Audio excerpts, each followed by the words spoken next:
Assembly ముందుకు SC వర్గీకరణ, బీసీలకు 42% రిజర్వేషన్ల పెంపు బిల్లు శాసనసభలో ప్రవేశపెట్టనున్న సీఎం రేవంత్ రెడ్డి, మంత్రి పొన్నం ప్రభాకర్.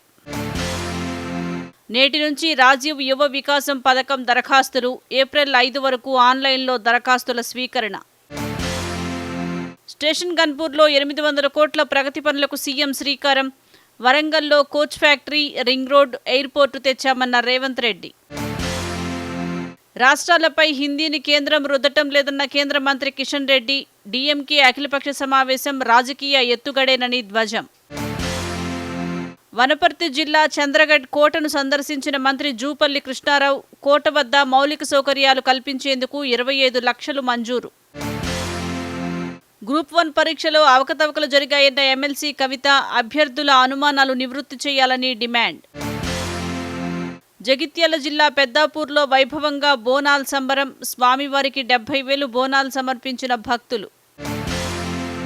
రాష్ట్రంలో పెరుగుతున్న పగటి ఉష్ణోగ్రతలు. అత్యధికంగా ఆసిఫాబాద్లో 42.4 డిగ్రీల ఉష్ణోగ్రత నమోదు. హుజూరాబాద్లో ప్రారంభమైన రాష్ట్ర స్థాయి హాకీ పోటీలు. పాల్గొంటున్న పాత 10 జిల్లాల జట్లు. ఏపీ రాజధాని పనులకు 11,000 కోట్ల రుణం. సీఎం చంద్రబాబు సమక్షంలో సిఆర్డీఏ హట్కో ఒప్పందం.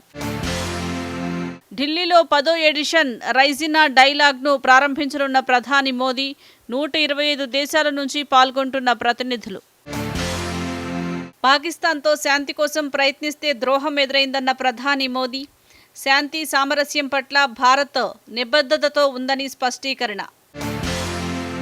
ఇస్రో కోసం స్వదేశీ 32-బిట్ మైక్రో ప్రాసెసర్లు. తొలి ఉత్పత్తులను ఇస్రోకు అందజేసిన కేంద్ర ఐటీ కార్యదర్శి ఎస్ కృష్ణన్. ప్రపంచ నిఘా సంస్థల చీఫ్లతో జాతీయ భద్రతా సలహాదారు అజిత్ దోబాల్ భేటీ. ఉగ్రవాదం సహా పలు భద్రతా సవాళ్లపై సహకరించుకోవాలని నిర్ణయం. రిజర్వ్ బ్యాంకు డిజిటల్ ట్రాన్స్ఫర్మేషన్ పురస్కారం. సామర్థ్యం, ఆవిష్కరణలకు దక్కిన విజయంగా ప్రధాని మోదీ కితాబు. పాకిస్తాన్లో మిలిటరీ కాన్వాయ్పై బలూచ్ వేర్పాటువాదుల దాడి. ఖైబర్ పంక్తుగ్వా రాష్ట్రంలో వరుస దాడులు. వచ్చే వారంలో భూమికి తిరిగి రానున్న సునీత విలియమ్స్. ఐఎస్ఎస్కు చేరుకున్న 4 వ్యోమగాములు.